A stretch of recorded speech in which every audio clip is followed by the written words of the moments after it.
র্যাবের টিএফআই সেলে গুম ও নির্যাতনের মামলায় শেখ হাসিনা, তারিক আহমেদ সিদ্দিক ও আসাদুজ্জামান খান কামাল সহ ১৭ জনের সেনা কর্মকর্তার বিরুদ্ধে বিচার শুরুর আদেশ দিলেন ট্রাইব্যুনাল একই সাথে সূচনা বক্তব্য ও সাক্ষ্য গ্রহণের জন্য ২১শে জানুয়ারি দিন নির্ধারণ করা হয়েছে।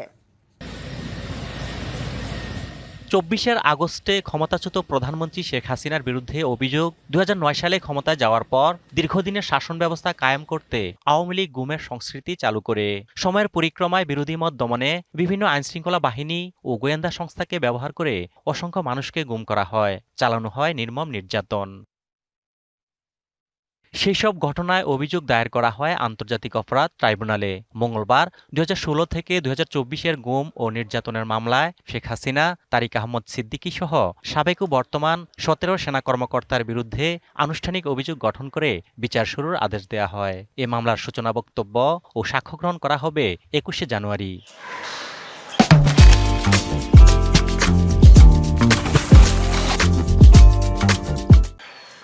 এদিন প্রসিকিউশন দাবি করেন বিচার দীর্ঘায়িত করার চেষ্টা করছে আসামিপক্ষ।